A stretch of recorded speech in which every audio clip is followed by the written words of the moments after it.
This September in the portal, we host Michel Bauwens, theorist and founder of peer-to-peer theory, for a month dedicated to the commons and peer-to-peer civilizational transition. To learn more or to get involved, visit philosophyportal.online. Welcome to another philosophical conversation. My name is Cadell Last, and I'm here today with Michel Bauwens. Michel Bauwens is a Belgian political theorist, a writer, a conference speaker on the subjects of technology, culture, and business innovation. He is a leading thinker in the emerging field of peer-to-peer theory. Bauwens himself founded the Peer-to-Peer Foundation, a global organization of researchers working in open collaboration in the exploration of peer production, governance, and property. And this conversation is going to be a preview of a course that Michel will be teaching at the portal this September, titled The Commons, Peer-to-Peer and Civilizational Transition. Throughout this podcast, we are going to be discussing Bauwens' personal history with politics, activism, theory, and how all of this relates to the course he will be teaching at Philosophy Portal this September. So maybe just to start, Michel, well, welcome to the podcast. And when we are going into the course on the Commons this September, maybe we could give people just an overview of the 4 different sessions we're going to be exploring, Right. and then we'll go into how this all connects to your personal history. All right. Yeah. So, um, you know, so basically, I think the forgotten institution in modernity is the commons, right? It's so if you look at the history of humanity, indigenous people basically, they did gifting and commoning. That was their economy. That was their, I mean, you couldn't call it an economy, but that was their way of life. It's, doing things collectively, engaging in potlatch and those kinds of activities. And, the market was marginal or non-existing. So then you go the next step, class societies, monarchies, empires. You see that the commons still has an important place. So, for example, medieval Europe, if you're a farmer, you're in your village, in your parish, you have your own little plot, you have the plot for the Lord, but you also have a common area where all the people in the village collaborate to, maybe to as a common pasture or these things. So the commons had like a fundamental role. And it's only under the political economy of capitalism that for the first time in history have a system that is anti-commons, that thinks that the commons should be abolished. So you have the enclosures, very active policy of decommoning society. And then the state is put in charge of regulating the market. While before, the commons was like the social security of the farmers. It was a counter institution to provide, local needs in uncertain times.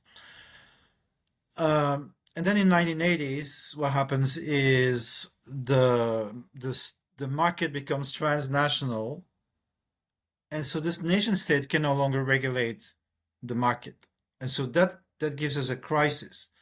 And so then the question becomes: so what do we do now? Do we go back to the state? Do we create a world state?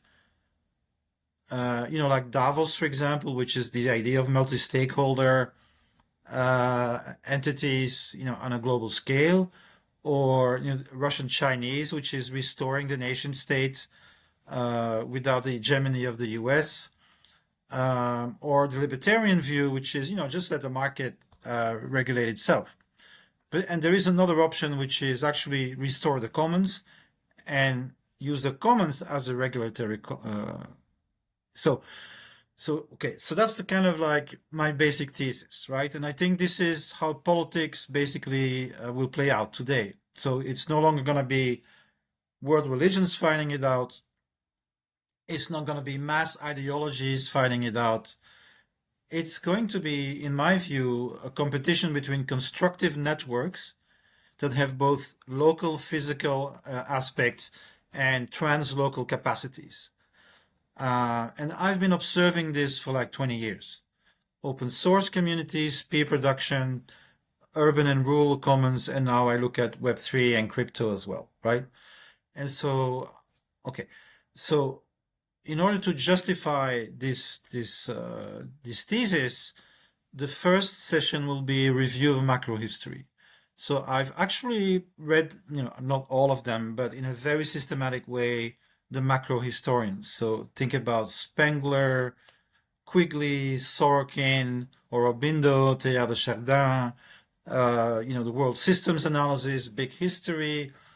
So I've done a very serious study of macro historians and the patterns that they have identified. So, very basic, humanity is cyclical. So you have, and so this is a thesis that I call the pulsation of the commons, which is when societies go well, in their emergent and growing phases, market and state become hegemonic and the commons go down. But when markets and states enter in crisis, the commons come back. And so over the whole history, you can see this ebb and flow of commons institutions, except under capitalism, which tries to destroy them completely. But in dark ages, when the market state systems almost completely collapses, commons institutions become hegemonic. And so this is very interesting to look at, is what happened in from the 5th to the 10th century in Europe, after the fall of the Han Empire. You can see that commons institutions are really vital. And if you believe that we are actually now in a civilizational intercycle, then the commons will have an absolutely so I look at the macro historical patterns, the role of the commons in that history, and then I look at the current transition, right? I look at what are the signs today that the commons are having a role to play, and what kind of commons are those, right? And then you have basically, you could make a little history of the commons where you have physical commons first, forest commons, river commons, where people make agreements amongst each other, and that has been studied by Ostrom. Under capitalism, they're privatized, and then you get social commons because the working class, which is chased away from these physical commons, recreates solidarity mechanisms, which are commons. So the mutualities and all of that, and they are statified by the welfare state, right? So physical commons, social commons. Then we have a third stage, which is digital commons. 93, we democratize the internet and we give this massive, massive growth of online collaboration. And I think now we're entering a new phase, which is a phygital commons. So we have this kind of thing going on where both, you have all these local initiatives, which are, bioregionalism, regenerative, circular, all these things are happening and they're growing exponentially, but they're now all linked to digital commons, right? And that's then where it's interesting to look at crypto, because it also plays a role in creating these global infrastructures that allow for the mass coordination of labor and money outside the full control of markets and states. So I think we live in an absolutely incredible, interesting time. And I don't know why so few people are looking at that in that way, but I think that's where I play a role of, having sensed that maybe before others, that something was developing that we really need to pay attention to, right? And then we ask all the questions like, well, okay, like who are the commoners? Like, what's the revolutionary subject? Is there one? And how will that play out, right? And I think we can say a lot of things about these things, right? And so I will, present, of course, my thesis, but also all the empirical evidence that we have. And not to be forgotten, I have spent 15 to 20 years closely observing the emergence of what I call these seed forms, right? So I visited hundreds of communities. I know what they're doing. I know their technologies. I know what's working, what's not working. I studied open source. I studied urban and rural commons, and I'm studying crypto. So there's a lot of material that I will present that is, empirically, verifiable data that something is happening. And then in the last session, we'll be like looking at scenarios. Okay, so this is what we know, and then we can have like a more speculative session at the end. What can we know? Yeah, Like that's yeah, yeah. the session. What can we next know, system? and What like can we know? how can we speculate in some kind of coherent way about what's coming and what our role can be in that process? And it's true that I'm a bit different from most people, especially in our postmodern kind of mentality. I believe we can say a lot of things. I know a lot of people say we can't predict the future. I say no, like just look at the seed forms, look at what's happening. They're prefigurative. Look at what's working, what's not working. There's things you can say by looking at what is actually emerging in the world. Like this is not just speculative. These things are happening, and you have to be able to perceive them. You have to perceive them first. I think it's very important that we hold on to the question, where or what is the revolutionary subject today? Right. That's, I think, something that, and maybe this is unique question in the context of hosting yourself and a dialogue between the two of us, because I think that we've been confused about that question since the 1960s. Yeah. Since the 1960s, people have been asking and looking for a different revolutionary subject from the traditional 19th century understanding of the proletarian subject, and looking for that in speculations on gender and sex and race. Is transgender subject the revolutionary subject? Is the African or the non-Western subject the revolutionary subject? Like this is a lingering question over where is revolutionary Right. subjectivity. One thing that Yeah. I want to ask that will hopefully lead into the beginning of your deep history studying these things is you emphasized, well, first you gave a great overview of what we're going to be covering in September with the start of the review of macro historians with your thesis that there's a cyclical pattern here that you're identifying. What I Right. want to ask is a question in relationship to what you said as the exception to that circularity, which is capitalism. That there's this circularity, a pulsation of the commons, with the exception in capitalism, where, of course, we get the emergence of Marxist theory and Right. Marx as a sort of an analysis of capitalism as a kind of a radical historical break. And when Marx is analyzing capitalism in Philosophy Portal, we were just studying the economic and philosophic manuscripts of 1844.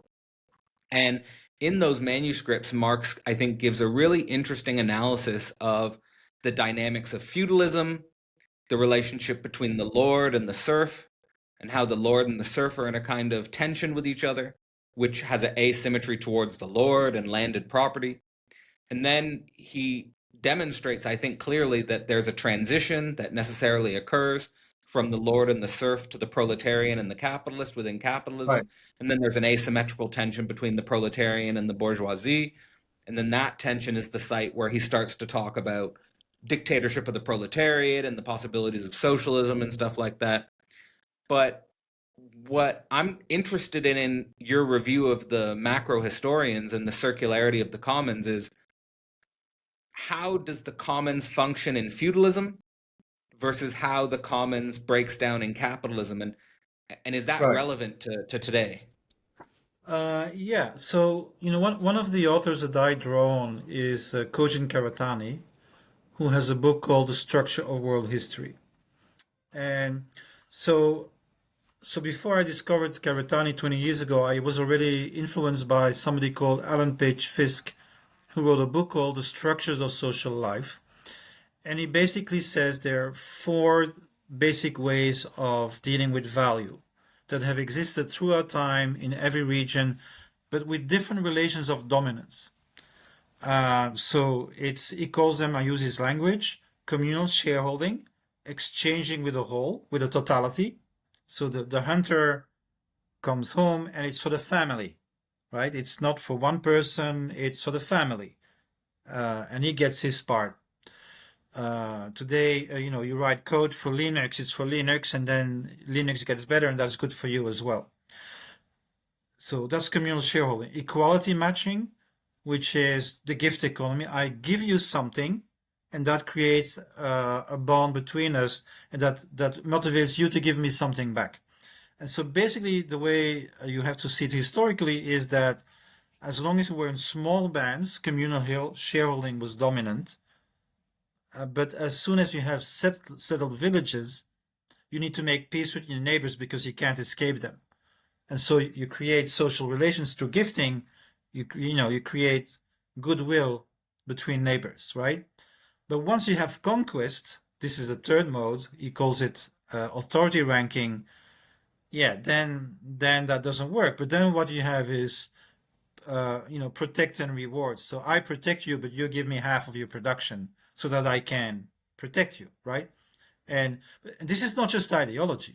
If you're a farmer in the Middle Ages in Europe, you need 100 farmers to sustain one mounted knight, right? If you don't do it, the Vikings are in the north, the Moors come in the south, and the Avars come in the east. So it's like survival. This is not something like just purely imposed. It's like self-protection, right? So that's basically feudalism. So that's authority ranking, and then you have the market. So that's the fourth one, the market pricing. So 4 ways that you can distribute value. And then what Caritani does is historicize that, right? And I already started a little bit with that. And so what's important is he says, okay, you have mode A, which is both gifting and commoning for him. Mode B, the state. Mode D, the market. Mode C, the market. But humanity always wants to recreate mode A at a higher level of complexity, and that's what he calls mode D. So, we are anthropologically designed to live in mode A, convivially with people we trust, with family. That's when we're happy. But civilization alienates us from that, right? And so we continuously try to tame civilization while keeping some of its benefits, but to actually live the way that we are meant to live. So this is like a fundamental alienation of civilization. And so then Caritani would say the first way that we try to do this as humanity is through religion, right? The axial religions were an attempt to civilize civilization, to civilize the warriors. They can rape and pillage abroad, but when they live here in our land, they have to behave as protectors, right? And how do we make decisions with people that are not our family? So the ethical aspect of these world religions becomes very important. So when capitalism comes, Caritani says that breaks down and it becomes mass ideology, right? So, and maybe I could bring in Eric Voegelin, who has a very interesting view on this. So he's basically saying, what happened, and it's in 12th century, Joachim de Fiore he calls it the immanentization of the echelon, right? So basically humanity was looking at this vertical transcendental sphere for its hopes. Like, the world is a valley of tears. It's based on fighting, and we'll get invaded every 20 years. It's just how life is. But if we behave in a certain way, we'll go to heaven, right? And so all the hopes of mankind were projected in the transcendental sphere. But once you had Joachim de Fiore says you have the age of the Father, the Old Testament, the age of the Son, the New Testament, and the age of the Spirit, in which all people will live like brothers, like the monks, so we won't need the church. So what he's done there is very fundamental. He's put paradise in the future, right? So that's when we get basically a first form of modernity, because from now on, like, people believe that the future will be better if they do X, Y, and Z, and that gives the Reformation and then mass political ideologies, utopias. They always have the same structure. We have the past, the present, and the future. And in the future, it will be better, right? Yeah. And I would argue that is also finished. So, I would say the political period started in 1789 and died in 1989. And so I think today is the age of constructive networks. constructive cosmolocal networks. So our hopes today is not that one party will replace the other and everything will be better. It's we are building it. We are making software that will change our lives. We are making new currencies that will implement the way we want to live with each other. And we do that on a translocal scale. So this is, I think, the era we are living in, is where our hopes are now invested. And so, it may sound a bit weird when I say this, but, I often say blockchain is Jesus, right? Because, it's a belief. It's a belief. Like everybody knows that DAOs don't work very well, but they're still doing it, right? Because it's what's invested in there is all the hopes for a solution for a fallen world. It's all invested. That's why it's so strong. It's our current form of faith, right? I don't know if I answered your question, and I actually forgot the question Well, now. But no. I mean, yeah, I can do a lot but with that. I mean, I yeah, fundamentally agree with you in terms of where we should locate modernity and what is modernity. I agree with you fundamentally that it's about yeah, this moving of the transcendental hopes to the future, yeah, which I think to me signifies a break with the cyclical patterns, like the idea that it's just a valley of tears, like that we're just going to yeah, circle around in the circles forever. And it's just going to, and yeah. our But only hope is transcendental in the sense of like some otherworldly place. But that at yeah, some point in modernity, this gets, like you say, the immanentization of the eschaton, this moving of the transcendental great hope of the future towards the actual secular future. And I totally agree with you as well that we should pay attention to the way in which 1989 and the end of the Cold War and the breakdown of all of the Marxist eschatology of the communist, world communism idea, that was like the most dominant modernist eschatology, that world mhm, communism was going to overcome capitalism, and that was the secular future, right? And now we're in this age of, I think, temporal disorientation. And I think yeah, this temporal disorientation might be linked to the type of subjectivity that we need to cultivate in order to be the subjects of this cosmolocal network construction. yeah, yeah. And I think that's Because a revolutionary subject. Maybe I yeah, don't know if that's, but I believe that commoning is, this the creation of this new world is today what a revolutionary subject should do. Um, and so um, yeah, it's yeah, it's very okay, yeah, synergistic with a lot of things that are going on in yeah. philosophy And of portal course, right now with how I see things. I read your thesis from 2015, which I think was great and very, very congruent with the kind of work I'm doing. And in some ways, I'm sad that you didn't continue it, because that's what interests me is, uh, so Well, I continued. I'm So what into, happened? yeah, What happened there was I transitioned from historical analysis to philosophy because I felt like that was what was missing, was that we need to cultivate a different philosophy for yeah, this type of. But in terms of my embodied action is moving towards the creation of these networks. Like I'm not yeah, state or market. I'm kind of trying to create right, spaces of commons, which I think yeah, does concretely bring us together there.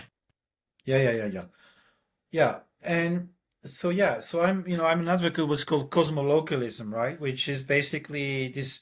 So in terms of cycles, I think this is very important. So if you look at time, right? So there's different ways to look at time. One is the linear, right? And there is linearity. There's no doubt about it. Like the sizes of cities has grown over time. Rome was 1 million. Now we have 20 million and 40 million, right? So you could look over time, and despite the cycles, there is an accumulation of certain things. There's more science, more technology, bigger scale. That's just undeniable. There is learning. Uh, so then you have the cycles, but the cycles never completely destroy when they go down. So when you combine a linear and a cycle, what you get is the spiral, right? So you get a spiral development where things, yes, they are cyclic, but through this accumulation, there's actual directionality. And then you have to say that there's also bifurcation. So when you have the chaos period in which one cycle breaks down and the other cycle comes up, then you have bifurcation. And usually the bifurcation is a reaction against the failure of the previous cycle, right? So you have these kind of hedonistic Romans, the pagan Romans, and the reaction to that is ascetic Christianity, right? It's not the same. Labor is for slaves. No, now labor, ora et labora, now labor is a salvific activity to make the world a better place according to God's plan, right? So you have an Adamic and Edenistic impulse in Christianity to make, beautiful places through work. Work is now good. That's a bifurcation. That's not just progress. That's a reaction.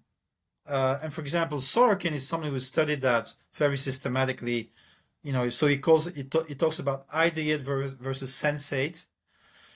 So you have sensate civilizations are focused on the material, the empirical, and they disregard the transcendent. And the reaction to this is often an ideate society, which does the opposite and is not interested in the material. Like the early Christians couldn't care less about the material world. They were, searching for something else. So then you get the spiral bifurcations, right? And then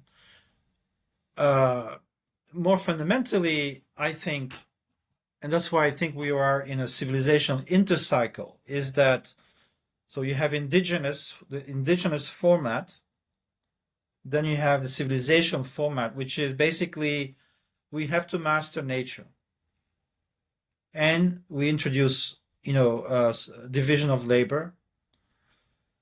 And I think we need to question nowadays, like whether that civilization model is not itself at stake. Like, is our idea that we need to master nature not at stake? Do we need to change to a participatory relation again? So we're back to Karatani, in which mode D, right, is a reinstantiation of mode A at a high level of complexity. So I think civilization was geographic, based on the mastery of nature, and now we are adding this new layer, the translocal layer, because this is fundamentally what has changed. We have now technologies for massive, many-to-many translocal self-organization, right? So we have physical nations, the nation state, and now we have virtual nations. And how are these two forces going to, merge, converge, fight each Yeah, other?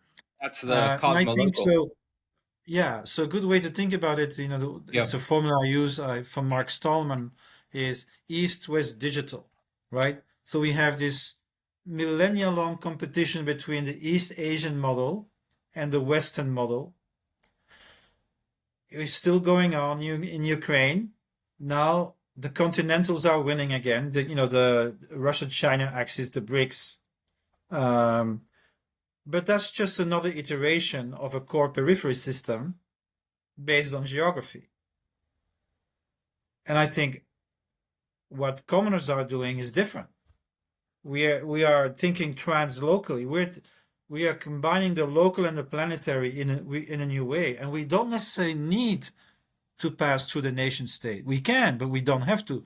So, for example, if you want to do, just a stupid example, Fairbnb instead of Airbnb, you can create a coalition of cities, invest together in the open source code, and you can do that without even thinking about the nation state, right? So this is where we are now. How do we fit it's these two layers together? I don't think we know yet, but right. so I think we are Yeah, it is actually in very a experimental. post-civilizational moment. So we are going to create something which is different from the last 5,000 years. It's not going to be the same. It's it's a super super big challenge, and I really appreciate your framing. It is novel, and there's just so many ideas. But I want to try and connect this to your history so we can get deeper into your history. And I think the way into that would be your reliance on Karatani's model of mode A and mode D and trying to recreate the mode A at the higher level. Correct me if I'm wrong, but it reminds me of the model that ultimately Marx is developing with primitive communism and world communism, where he's imagining mode A would be primitive communism and Yeah. mode D would be world communism, creating the mode A at the Well, higher level. Karatani is and was a Marxist, but Yeah, what yeah, he yeah, yeah. made a subtle change. He Yeah, went from modes of production to modes of yeah, exchange, and yeah, that's a subtle change. yeah. And he also looks at spirit in a way that Marx didn't. So his new book is coming out, and I can't wait for it. And it will be talking about the spirit of modes of exchange. So you have what was the mana, the mana of the Polynesian tribes. Then you have the fetish, commodity fetish is the spirit of capitalism. And then the question is, what will be the spirit of Mode D? So I haven't read it yet. It's I don't have access to the new book yet, but I'm very interested. And just to give you an That's example of cool. something I've been reading recently is a really fascinating book from also kind of a Marxist, Ben Suriano, and it's from modes of production to the resurrection of the body. And what he shows is that how revolutionary the Christians were, and it was rooted in the Hebrew village, the village commune of the Hebrews, and their struggle with kingships and stuff.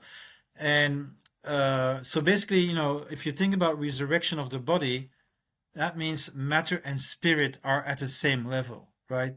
This is fundamentally innovative to say that we'll come back with our bodies, and so the physical is sacred, right? So the Christians are working in the physical world to make it better, right? That was a really innovative a vision that they had, and so I like these people. So I think we should blend historical materialism and historical idealism in a way, right? I think that classical Marx was too dismissive of ideology Of as, idealism. Yeah, yeah, yeah. yeah, No, that's true. as a as a Superstructure. kind of, yeah. And I think Yeah, so that's that super needs to important. be, yeah. That's super So important. So that is kind of a way into your history.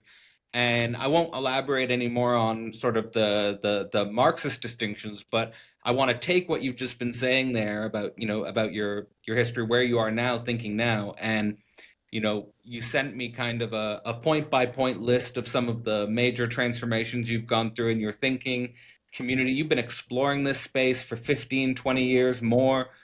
And we really want to bring like all of the value that you've been accumulating in your own spiritual self search and your own work as an activist, as a political thinker, as an economist, and as really I think an innovator and a philosopher in your own way, just by living your life and creating in your own way. But in the start, what I would want to get to is your encounters with Trotskyist activism and the right, types of conversations that you were having at that time and how those conversations interface with what you're thinking about now. Like what right. were the attractions in Trotskyist activism? Where were the tensions in that activism? And where in your mind did it go wrong and you had to break from that?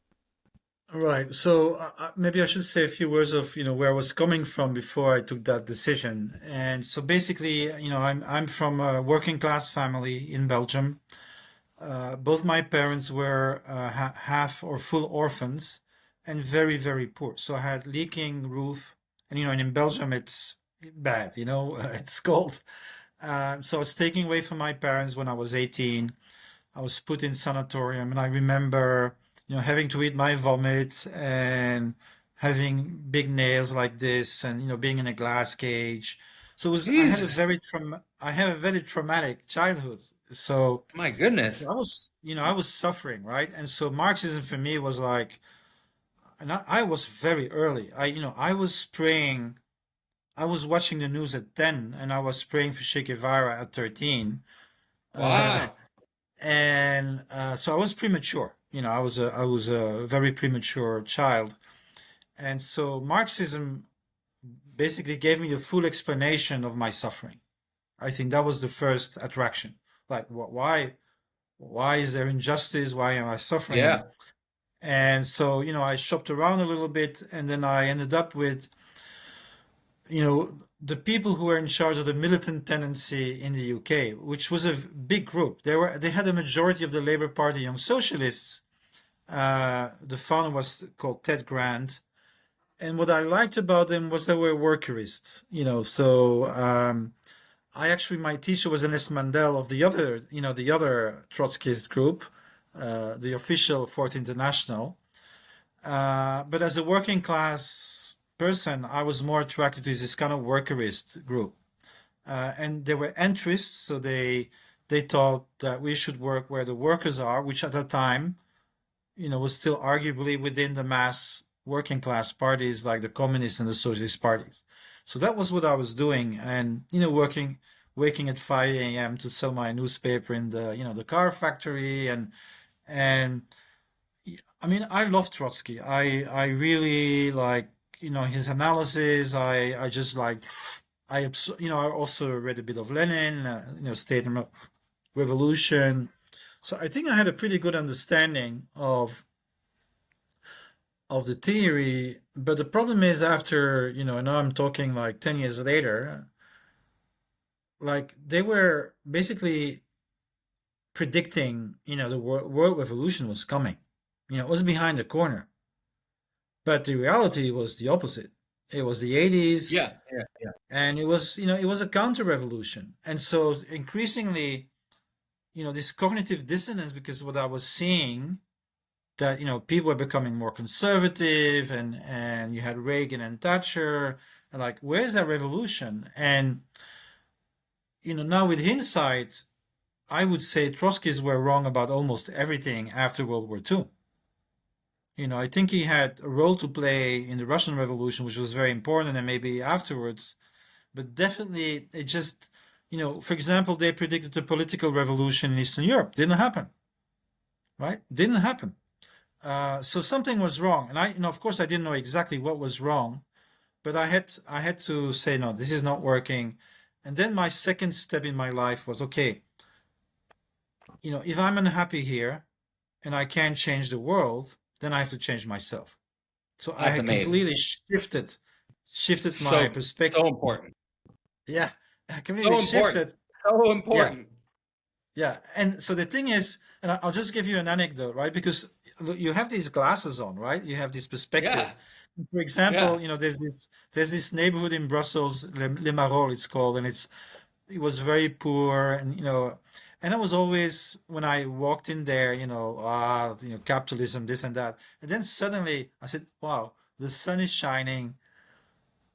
This is an interesting neighborhood. I had to look at the world without my Marxist glasses on. That was very liberating.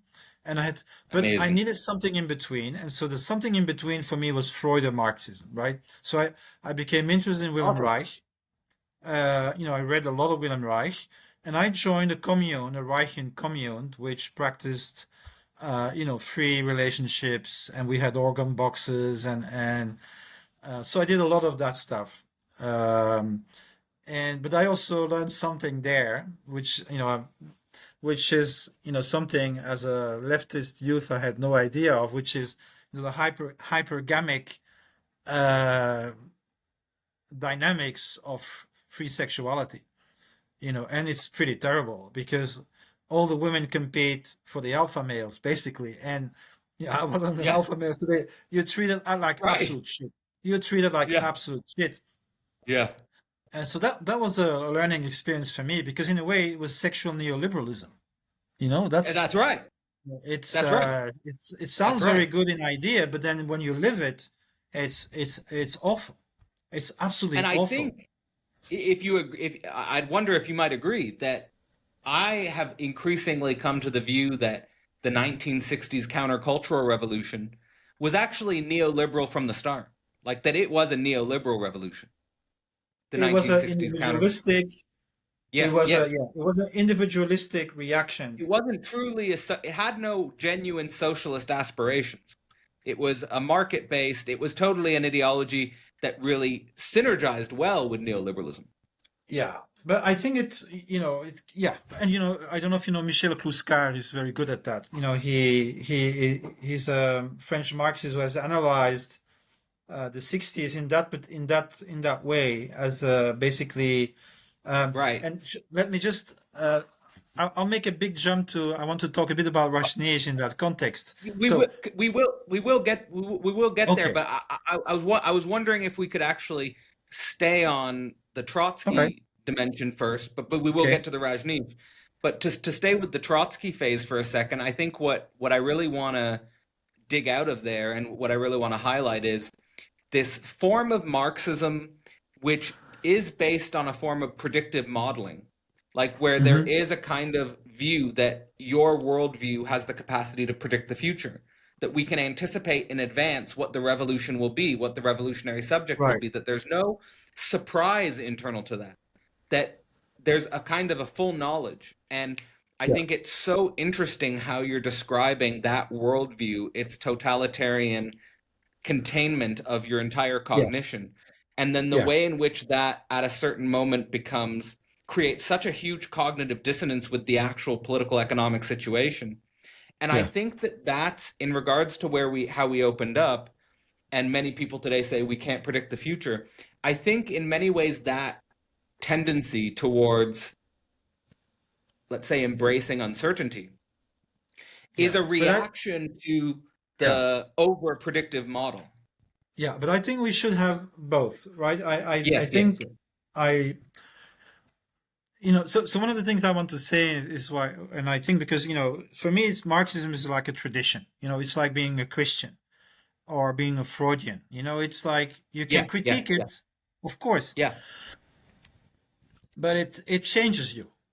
And so I still think, I have somewhere in my brain like a Marxist module, and it still informs the way I see the world. Like I think class is still like absolutely an important way and to look at structure, right?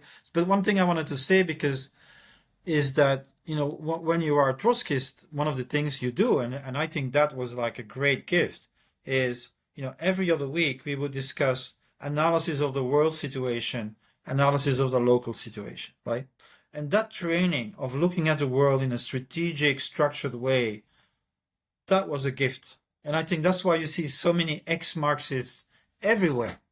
The neocons, half of the politicians in Belgium, So uh, important. because they really create leaders. They create people who can have this strategic vision and act upon it. And then even if Yeah. you stop being a Marxist, you still have that tool set that you can use in business. So I think that's important because my I question love is, that. what else is there like that today? And I don't think there is anything, and that's a No. loss. That's a loss, and that's why so people are confused because they have no Yes. methodology at all. So I think between determinism and freedom, there is like a balance to find. So when I talk about cycles, I don't say like purely deterministically, but I do say if you don't know how you get determined, you are not free. So in order to be free, you have to know what the determinants are, and then you can think about how to get free of them, right? And play with them. But if you just say, oh no, we are free and we don't know what the future will bring, I think you're just like a, you know, you'll just be like a ball that's being swung around. So I do think it's legitimate to analyze society in terms of structures and cycles, Absolutely. and just you know not in a full predictive way, but as something that informs the way you see it. And let me give you another anecdote. So I was in city Limoges in France one day, invited by the Gramsci circle there, and I was walking in the city with local guide, and he was telling me, oh, this building, this was this building, and before that these people were in there and they were doing that, and before that and I suddenly understood what culture was, right? So I was just seeing a building, but this guy was seeing patterns upon patterns. His world was much richer than mine. And so I think that's why you should be reading these macro historians, not because everything they say is the truth, but they teach you to see patterns and say, oh, okay, I see this pattern. And then you can think about it. You can reject it if you want, but you're going to see the world in a much richer way than if you don't know them. So that's kind of my point. That it's still, like Spengler, I think is so No, wrong in it's so many ways, but it's still yeah, enormously stimulating. I'm sure. learning, I'm learning from Spengler, even if I disagree with him.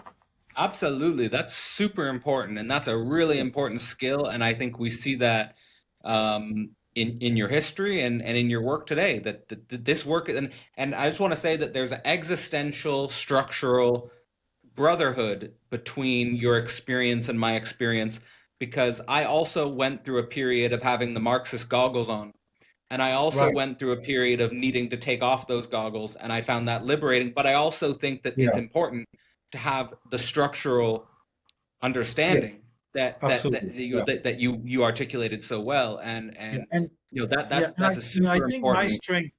strength, Cadell, is that, and it's because I suffered. I had no choice. I was looking for, like, where's the salvation for me? I was unhappy. Yeah. And because I Well, was so there is unhappy, I that. had to do things, right? And I could enter into worlds, into the Marxist world, right? Into the Reichian world, into the human Yeah. potential world, into the Rajneeshi world. And I've been a Templar and a Rosicrucian and all of that, right? So not many people had to do this. And so No. actually organize, and knowing their languages and their worldviews.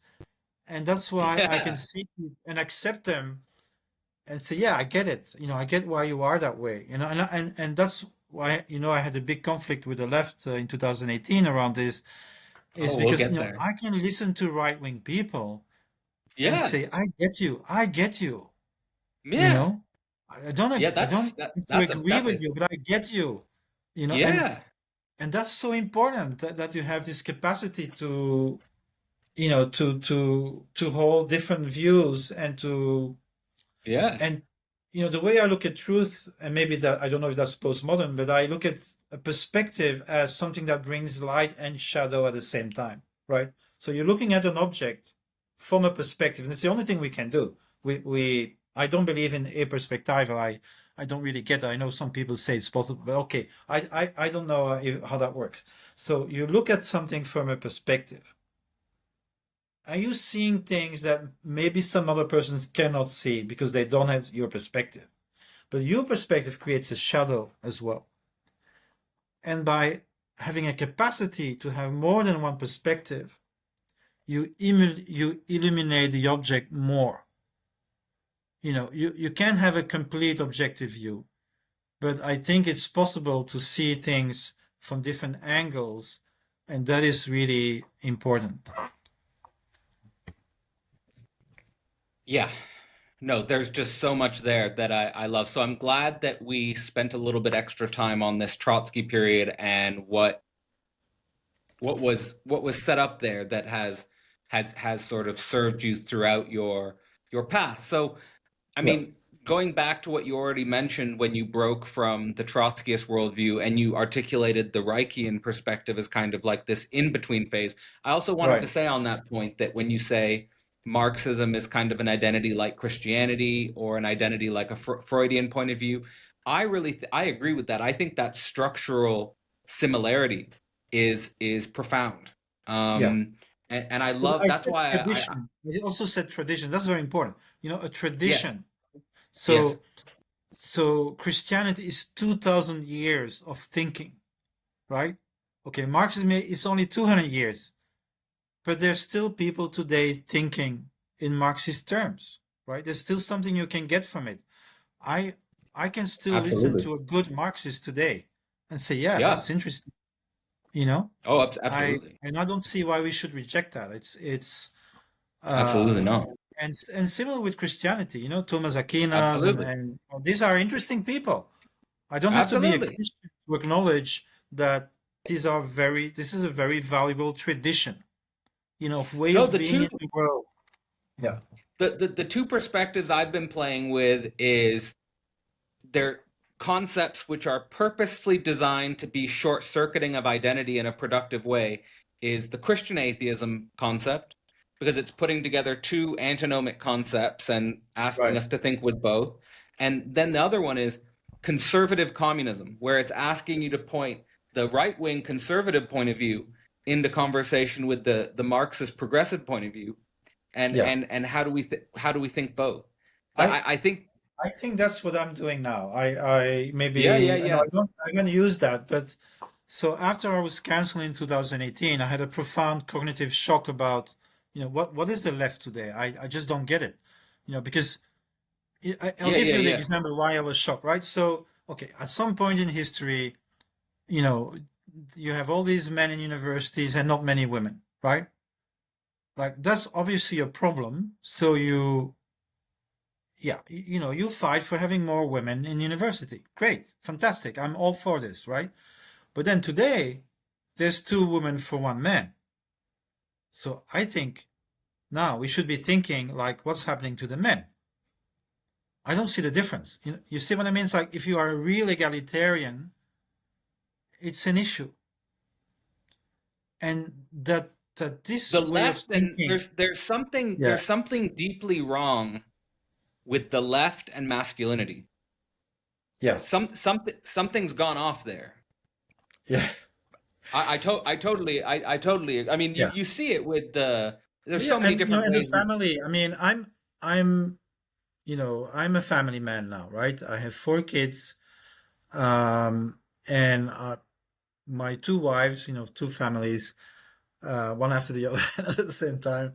They wanted to stay home. It was not me. I was a feminist man. I was totally open. Like, okay, they wanted to stay home once they had kids. That was fine for me too. And I really have wonderful kids. Like they're they're bright. They don't use drugs. They don't steal. They have their passions. We have very good relationships. We talk together every week. And I just think the family, is a great institution. I think it's a very valuable institution, and I just don't get it that it's very hard on the left to even say that. Like, Okay, so but let me get it's very like a practical here. fascist thing to say, Yeah, and say no, exactly. no. And my kind of left in the 80s wasn't like that. Like we were not anti-family. We were No. looking Well, it's for how not to in the text. support working class families. That was like normal. Absolutely. And so I have a hard time accepting all these like almost like Look, very inversions yeah, that yeah. These are happen. dialectical historical Yeah. inversions. But, very practically, I don't know if you're aware, but just a few weeks ago, you and I were both back-to-back presenters at a network state conference. You presented Right. before me, but I came in after Yeah. you. Yes. And I was talking about the family as a core institution. Yeah. And this was interpreted as like almost a paradigm changing, paradigm assaulting idea. Like Right. but in the Yeah. network state world, Yeah. Yeah. like the network state world is It's also network nations. antithetical. Yeah, the network nations world. Yeah. Yeah. Yeah. Yeah. But And the I think network this is nations world is antithetical to family. yeah. I don't I don't get that. And so the thing is, okay, this is a theory. I'll just learn about it. I'll just share with you because I think it's fascinating. So this comes from evolutionary psychology. You might find it interesting, right? So when a society has to compete to survive and struggle, the males are generally dominant because you need to fight, right? And so you have a very strong masculine focus. And by the way, there's a book about this in the 80s. There was some fire in San Francisco, a bit like last year in the Palisades, right? And so as soon as the fire broke out, the men came out on top, and the women retreated. So this is something that seems to happen, right? But then when a society becomes richer, is the female becomes dominant. So that's a thesis and they call it reproductive suppression. It's a weird theory, but I'll just share it with you because I think it made me think. So if you have poor and rich women, right, in a competitive society, rich women have an advantage because their kids will survive. Once you get in an egalitarian society, all kids survive. So how do you keep your privilege in intra-human competition? By discouraging other women to have kids, right? Anyway, let's see, keep that open as a hypothesis, but I think I never heard that before. And Mm, think about it. So, when I went with my wife to the library, like 20 years ago, and she would register and they would ask her a job and she would say home worker, like something dropped in the atmosphere. Like you could just feel it. There was no prestige status attached to it at all. It's like you're a non-person. And right. I don't think that's normal. I don't think that's normal. If you reproduce, and grow life, Yeah. like why is that? Why doesn't that have any prestige? Well, this is your ideas and your hypothesis here from evolutionary psychology is very interesting, and the idea that I want to throw at an intersection with is just because I've just been reading this and thinking about this is again the economic and philosophic manuscripts that Marx writes in 1844. He warns on the transition from capitalism to communism, according to Marx, that one of the big risks in this transition is a return to primitive communism. And the example he gives as a return to primitive communism is basically women becoming prostitutes instead of mothers.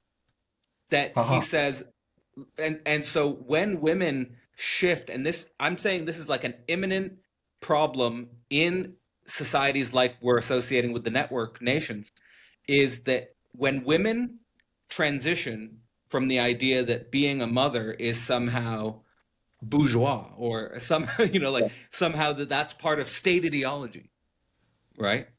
That the big risk here is that they not that they literally become prostitutes, but essentially their sexuality becomes community property. And Right. as you already pointed out, that without an actual communist society, this becomes enacted in a neoliberal way.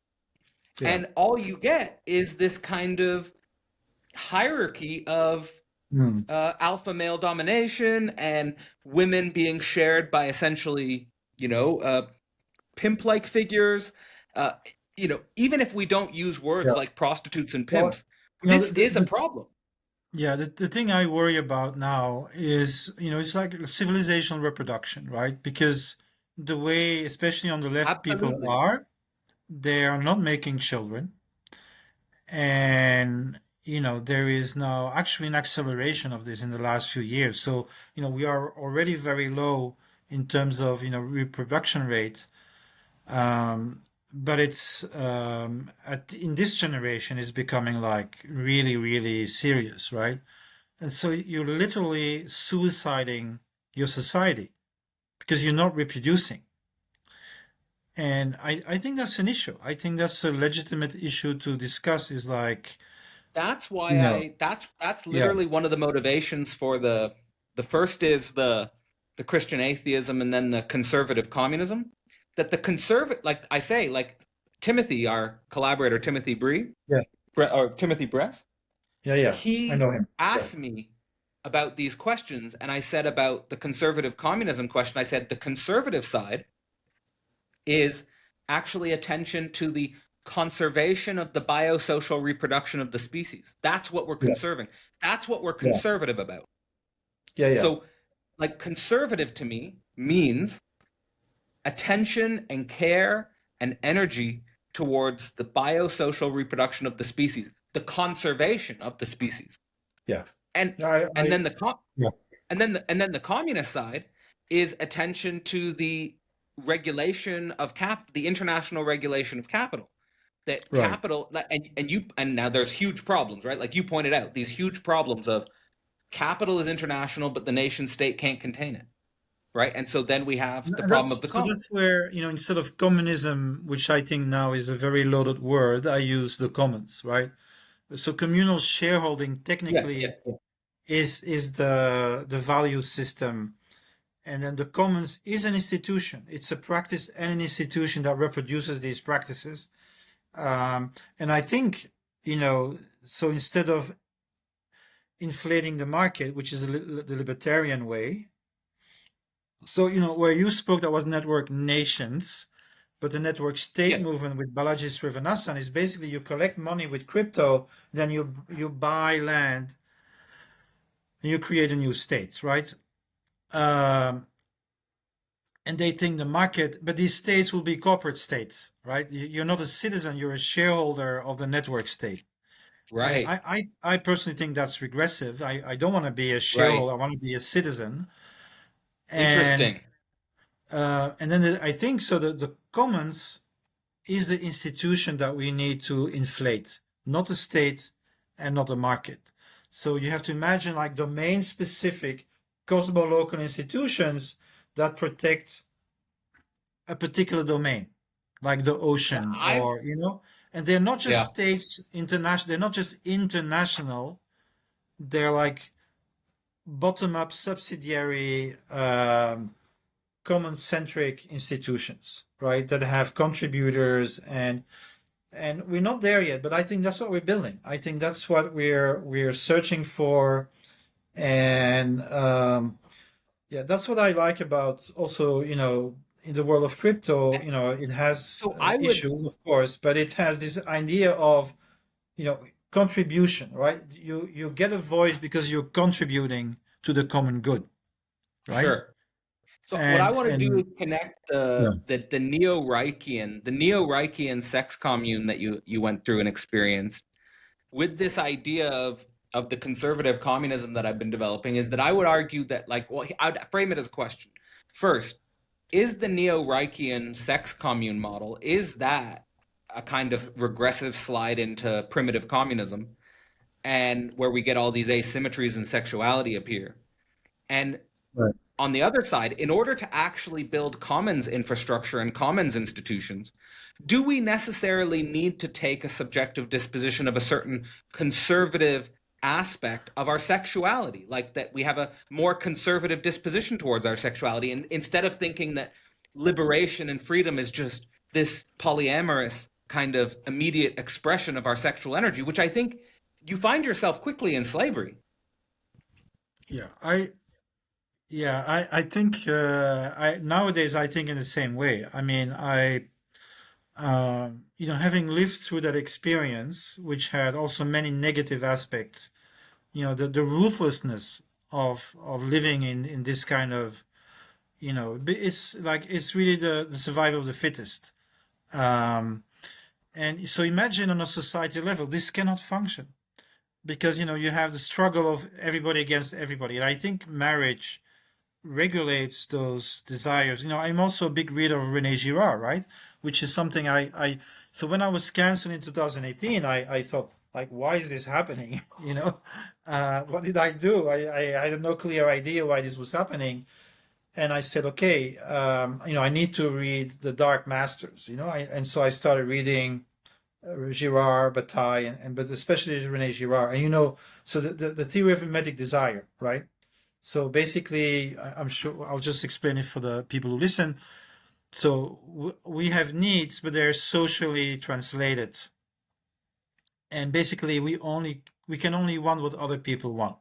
So because we want the same things, we engage in status competition, and that creates tension. And that tension mounts and mounts and mounts. And then the only way to resolve that tension is to find a scapegoat to unite against a common enemy.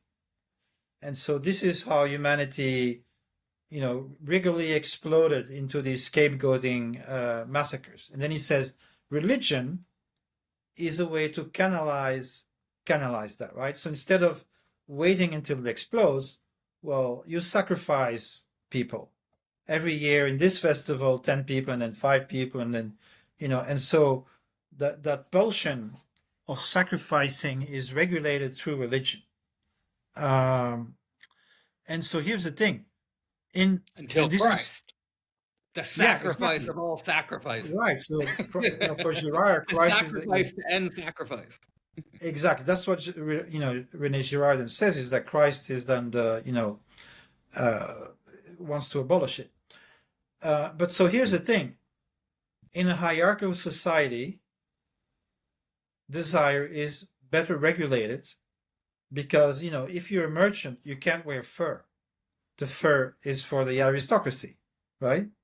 So like in the medieval times, you have just price theory and just income theory, and a craftsman should have this, and a merchant this, and an aristocrat that, and monarch that, and so everybody knows what they can expect. And the problem with a fully egalitarian society is now everybody can have everything, and everybody wants everything, but nobody can have everything, right? And so the only way to solve that is to permanent growth of consumption. So as long as okay, here's a bag and only a rich woman can have it, but in 5 years this bag will be available for everybody, right? So capitalism regulates it through this overconsumption. When that is no longer possible, you have created a situation of violence that's going to explode in a massive way. And so that for me is a real problem. Is like, how do we regulate, this? I don't have answers for all of this, but I think this is something that I learned from, by studying, non-left authors, is that, yeah, we have to take into account the dark sides of humanity. And, you can still say, in my view, that the left, very basic what the left is man is fundamentally good. We hold back by these institutions, and if we could get rid of them, then we would just flower and everybody would be happy. And the right-wing thinkers is just the opposite polarity. They say, we're fundamentally problematic, and if we didn't have these institutions, then everything would explode in a war of all against. It's Rousseau versus Hobbes. It's Rousseau and Hobbes. Yeah, I think that's still very much there. Sure. And maybe I think I don't know. But I think we should hold both, right? We should really hold both at the same time. And that's, I'm not a right winger. The problem with the left is like you're saying about hierarchy and egalitarianism. That the principal value of the left is egalitarianism and freedom on the egalitarian principle. And the right wing comes to terms with itself more on the level of a hierarchical order. Yeah. And I think the problem for the left is that if they don't actually take on the truth of our darker sides of our nature, then we can't be egalitarian. Like, the only possible way of being egalitarian, or at least the only possible way of going in a more egalitarian direction, is to confront and work with the darker side of our nature. That we are jealous, we are envious, we are rivalrous. And this is, I think, what went wrong after, more recently.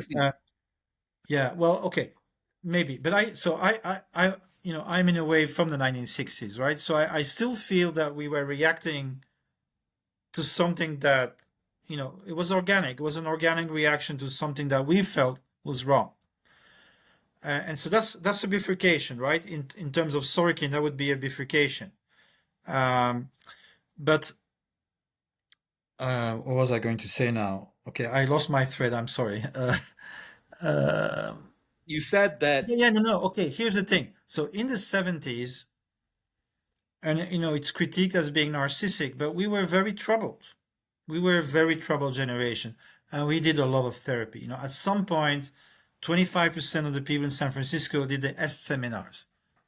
And I did them, the EST seminars. And so what I feel is that we did, to some degree, confront our demons, look into our projections, and became self-aware of a number of things, right? Now, what happened after that, and I think that's the 1980s and neoliberalism, is now we're going to give you medication. So, we're just going to suppress the symptom. And I think this is what happened. So we now have generations which haven't done that work. And so they're projecting, the enemy is out there. And that's very dangerous. And that's, if you think about the woke, they replaced the Jews with the all white men. So, okay, now I'm suddenly the universal oppressor, and so are you. But it's a projection, right? It's a projection on the outside, and where's the self-reflexivity? So these are scapegoating machineries that are very, very dangerous. And I think a lot has to do with how neoliberalism shifted, to this kind of medicalization of the psyche, and the self-confrontation is no longer there, and I think that's a Yeah. real problem. I That's totally agree with that, like and I think the philosophy. medicalized. No, I agree with that. I'm totally Right. on board with you there, and I think the medicalization of symptoms is one of the reasons why I took a re-interest in psychoanalysis, was Right. because and specifically the talking cure, like Yeah. that we need to talk, we need to free associate, we need to talk about these things. Yeah, That and it that's can't just be great, by the done way, through because I medicalization. was, I was worried that all these thinkers that I read when I was young, like Carl Gustav Jung, and I didn't read much of Lacan, but I think it's important, like, that people read Freud and Yeah, Lacan and Jung, and so I'm very totally. glad this is coming back, and even Reich is coming It is. back. I can see Yeah, signs that, and I think that's important, because if we need to integrate those insights into a more total view. And so I wanted to say something about Rajneesh in that context, because yes, please. so I lived for a Could you while. frame how you go from the Neo-Reichian commune to the Rajneesh? Yeah. So from Neo-Reichian, I went into the human potential movement. So I did bioenergetics and Gestalt and postural integration and Rolfing and a whole series of California stuff, right? And once you do these intensive psychological things that work on your body, on your emotions, you also have like experiences. So, so there is a link for me, at least, between psychology and transpersonal psychology. So it's almost inevitable, if you do deep psychological work, that spirituality comes as well. Oh wow, then maybe there's more than this. And I had some experience without any drugs, just by through these therapeutic experiences. And so I went to look at the East, because I was this was also the mentality of the time, like, there's nothing in the West that can be found. The church is corrupt, it's dead. So wisdom is in the East, right? And so, and of course, the attraction of Rajneesh was that he created this kind of supermarket of therapy, right? And of course, not to, the sex was like a big part of the attraction, right? It was like, if you go there, the idea was, yeah, it's gonna, you're gonna have opportunities as well. But I consider so that's why I was interested. My first wife was a Rajneeshi, and I almost became one, but I didn't formally become one. But I lived in a commune in Brussels, and then I went to Rajneeshpur a year before it collapsed. But I think Rajneesh is a very good example of, preparing the world for neoliberalism. So for me, Rajneesh was a liberation from below. Forget about guilt, forget about shame. And what that means is, forget about the others. That's what it means. When you say no guilt, no shame, just you're on your own, follow your path, follow your bliss, follow your desire, right? So this is not transcendence for me. This is just like, you become selfish. You become selfish. And you go for it. You go for your desires. And it's great in a way, right? I mean, yeah, go for it, man. And, you can have the life you want.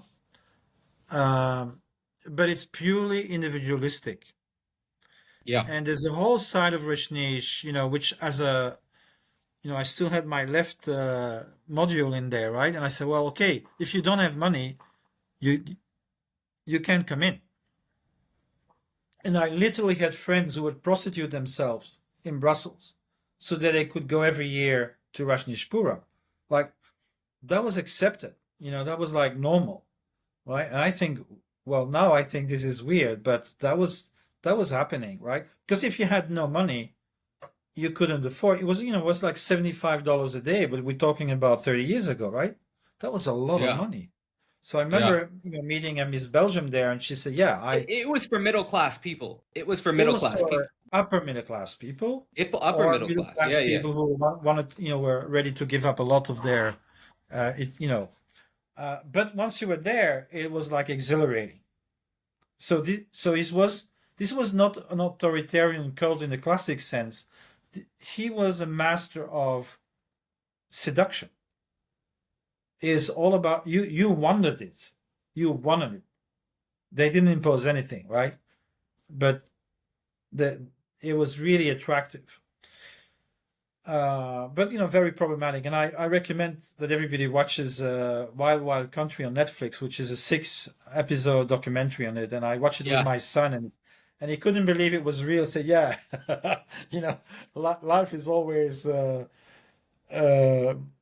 more than even fiction can imagine, because this was like a real adventure, right? So I went for human potential to the east through Rashnish, did Yeah. Sufi workshops and all that. And so after Rashnish, I went to Dafri John, which was like a really weird, problematic guru. And then I said, okay, I've done the East. I think I should look at the West. Why am I ignoring my own tradition? So at that time, I was Rosicrucian, Templar, and Mason, and I did 3 years of philosophy. And then I felt, now we're in the 90s. Okay, I've done enough.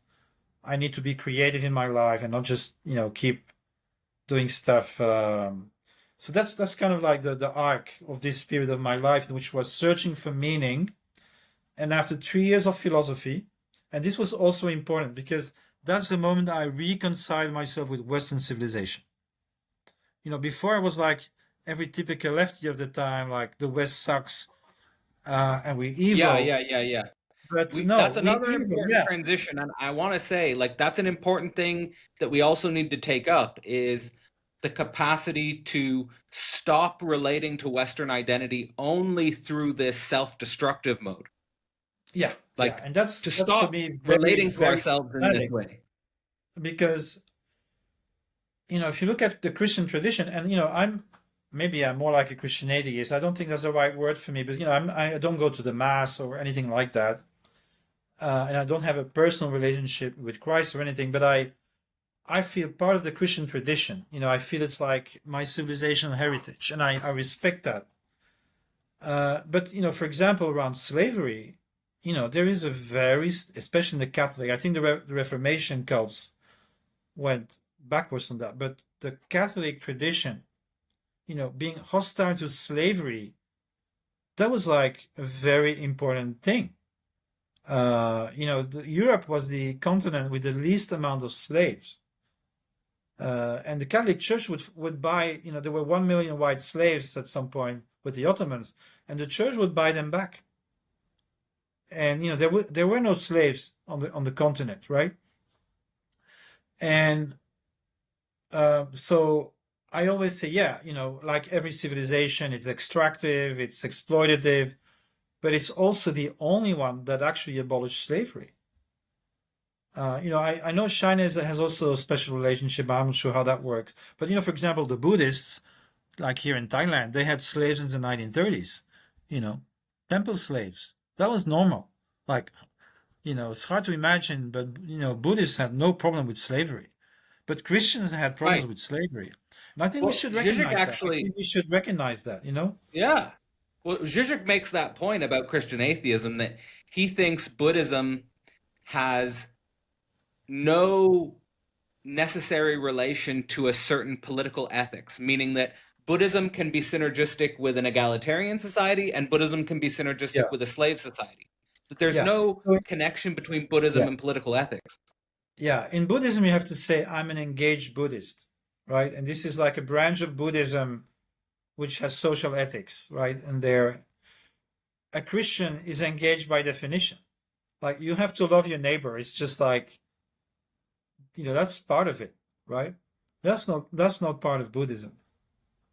I But love that I'm the idea too. Some smart Christians say, like, Jesus's command is you must love your neighbor, and then someone will say, "Who's my neighbor?" And your neighbor is the person you don't want it to be. Like, like like the person you don't like is your neighbor. Like, you have to love your neighbor, Right. like the person you Yeah, don't yeah, like. yeah. Like, Yeah, of this course. is Yeah. the Otherwise, it ethical doesn't work. determination. Yeah, yeah, yeah. Yeah, otherwise But it doesn't work. Yeah. I think every civilization has, its particularity, and it brings something. And I like one of my favorite books is Keith Chandler, Beyond Civilization. And okay, it's a bit simplified, but I think it still works. He says, okay, there's a cross, north, south, east, west, right? And it's all about the relation between order and chaos. So in the East, Hinduism and Buddhism, order is illusion, and you have to go to non-order, nirvana, right? So basically what you do is you turn away from the world, right? And you focus on yourself, Yeah. and you observe, you witness, and you meditate, right? And the people are there to help the monks do that. So that's the basic order. In the West, it's the opposite. If you're a Jew, a Christian, or a Muslim, you have to make the world a better place. So there is chaos, and God brings order into chaos, and a believer must bring more order in the world according to the divine plan. So this is completely different orientation, right? And then he says north-south, you have the Chinese, the north, yin and yang. They're the only ones who wants to keep balance between order and chaos. And then the Aztecs reject both. But here's what he says, and this is very interesting. So indigenous people, shamanistic, animistic, tribal forms, they're not alienated, right? Everybody around them is their family. It's very easy to know who is your friend and your enemy. You know who you love, and the loved ones are around you, right? So there's no alienation in that sense. But once you have civilization, you have class society, you live with strangers, you have to be a soldier, a slave, a serf. Now there's drama, and you need to make sense of that drama. And so religion explains the tragedy of civilization. And then he ends the book with a hopeful note, which is that he sees the signs that opium of the masses, Michel. The opium of the masses. Yeah. But so he sees the signs at the end, and that's a big question for me. So I will tell you what my problem is with that. So as a Marxist, you are a utopian, right? You really believe there's liberation there. And I've lost that belief. So when I talk about the commons, I'm not talking about a utopian society anymore. I'm just talking about, like, in order to survive, we need a new relationship with nature so that we can live for millions of years. Yeah. And then we also need a social contract so that we don't fight each other all the time. And that's it. Yeah. And I'm not saying it's going to be paradise, it's going to be classless. No. I don't know, right? It will certainly be a mess. Yeah, the transition will certainly be a mess. I'll tell you what, Michel. If there are humans there, it will be a mess, I think. Yeah.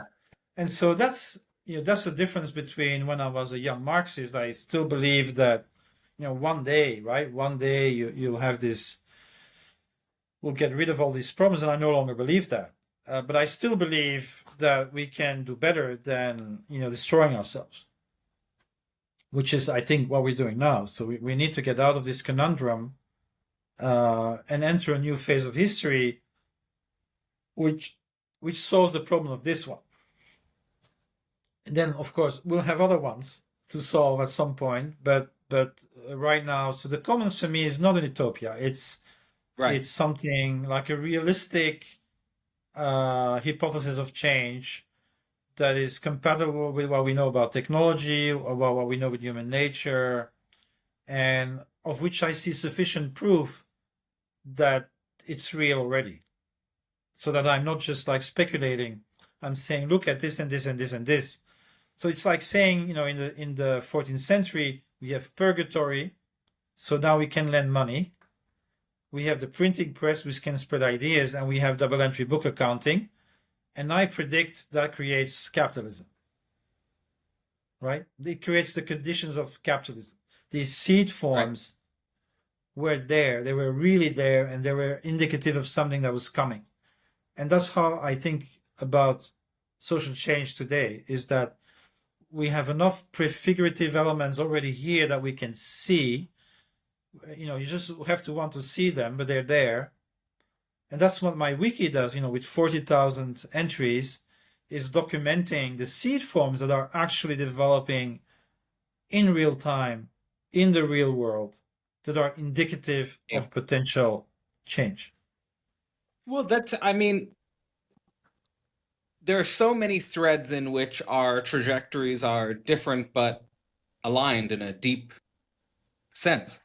And your emphasis on the seed forms, and your emphasis on paying attention to the immediacy of those seed forms, because they contain the potential of the future if we mediate it properly, is absolutely a synergistic principle with the way I've been thinking and working and processing in my own way and with my own language. But this brings us to another transition in your path, which is from the Rajneesh era to ultimately maybe part of your reconciliation with the Western tradition and canon of your experience following Ken Wilber, the integral tradition. And what role did they have in your reconciliation with the West, and perhaps also in your philosophical trajectory? So first of all, Ken Wilber, I just want to say a few words about him. So I think there is in the West, and in the East, by the way, as well, there has always been an integrative tradition. So, you have subjectivism, objectivism, the idea, the sensate, but there's always been people that wants to keep them together, right? And the last period in Europe where that was possible was the Renaissance, where, Paracelsus, they had their, as Ian McGilchrist would say, both their brains were active and integrated, right? I sometimes call it the cosmobiological tradition, and that comes from Lauren Goldner, who is a very interesting Marxist who writes, he says about Marx that, so you have a tradition that goes from the Renaissance through German idealism through Marx, and he calls it the warm tradition. And you have another thread which goes through the Enlightenment and the split, the Cartesian split. And so that's the cold tradition. And he says, the socialists of the 19th century Germany were engineers, and they took over Marxism, and purifying it from the warm tradition. But the early Marx was warm. He came from that warm tradition, right?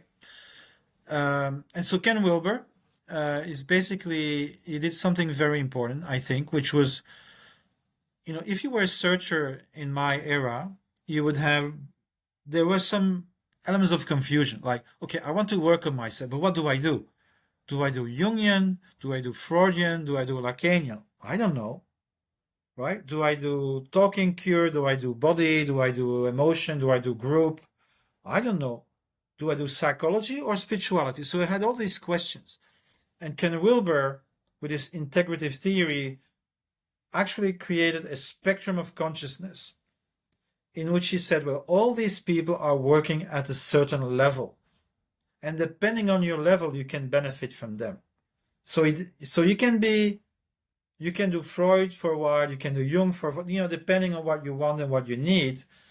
And then once you get into the transpersonal, then the West is basically not good. You have to go to the East. And then there also you have all these different techniques from Sufism, Buddhism, and they're different, but you can actually put them on a scale. So this kind of integrative work for me was like, wow, here's a guy who can take all these people, all these ideas, and create like an integrative understanding of them. And I thought that was life-changing for me. And then he created a scheme, which might seem simple, but it's very effective, subject, object, intersubject, inter-object, right? So any phenomena has to be seen in its subjective, in its intersubjective, so psychology and culture, body and systems. And look at everything without leaving anything out. And I think that's quite simple but powerful. So I apply this in everything I do.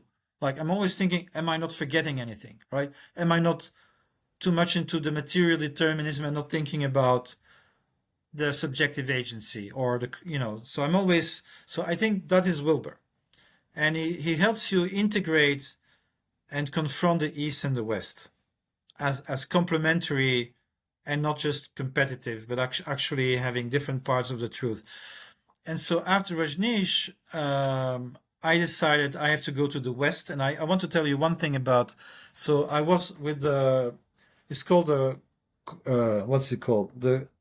Het Gouden Rozenkruis, the Golden Rosy Cross. And it's a group based in Holland, in Haarlem. And they used to be, they had the Bibliotheca Hermetica, which used to be the biggest esoteric library of the world, and it still exists. It has a new name, and this was a real shock to me. So I encountered a Gnostic, dualistic, neo-Qatari movement, which basically says this world is evil, right? It was not created by a good God, but by a bad God, Jehovah.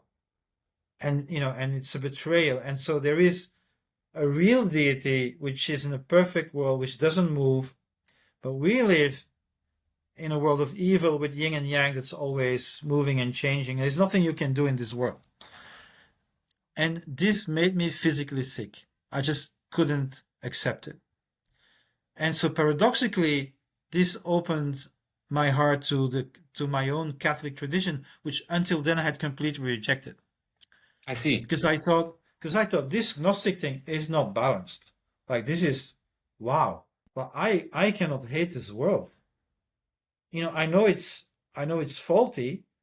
I know nature can be cruel, so I don't idealize it.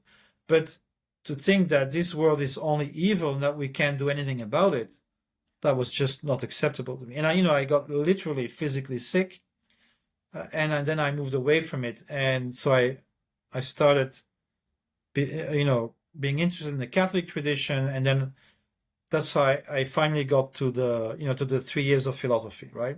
So that's kind of the journey, and then reconciling with the Western tradition in a critical way, and then deciding now I have to be creative. Like I'm just fucked up as anybody else. I'm not more fucked up anymore. I'm just like anybody else. I have my issues, but I've done a lot of work. And now, I'm just tired of looking at myself. Basically, I want to do something, right? And then so in the 90s, I created 2 startups, started a magazine, and made a 3-hour documentary about transhumanism. And then I joined a big telco as a director of digital strategy. So that was like the 90s.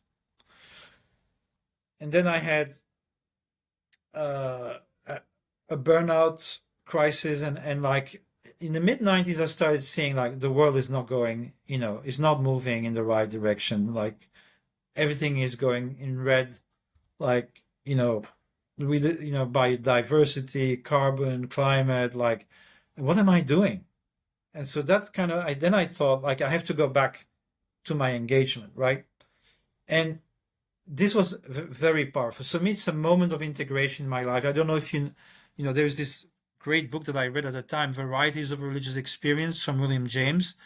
And he said they're once born and twice born people, right? So once born people, they're born in the right time, the right village, the right family. They're good. They don't have to question many things, and then they just fit in. Twice born people like me, you're born and you say, what the fuck is this? Like, there's something wrong with the operating system. I don't fit in, right? And so people like us, we have to do a lot of work. And usually then we go through a crisis and we come out of it, right? But when we come out of it, we have more because we had to do so many things to get out of it. So we have a richer integrative capacity because we had to go through the dark night of the soul in order to get to this integrative place. And so that happened to me like in 98. I was 42. Everything went wrong at the same time. And that's really interesting in your life, because if one thing goes wrong, you can always hang on to something else, right? If everything goes wrong at the same time, And so what I did is, so I had abandoned my engagement, right? I thought the world is fucked. There's nothing I can do about it. But in some way that affected me unconsciously, right? Like the world is tragic. And by retaking that in, I say, no, I'm here.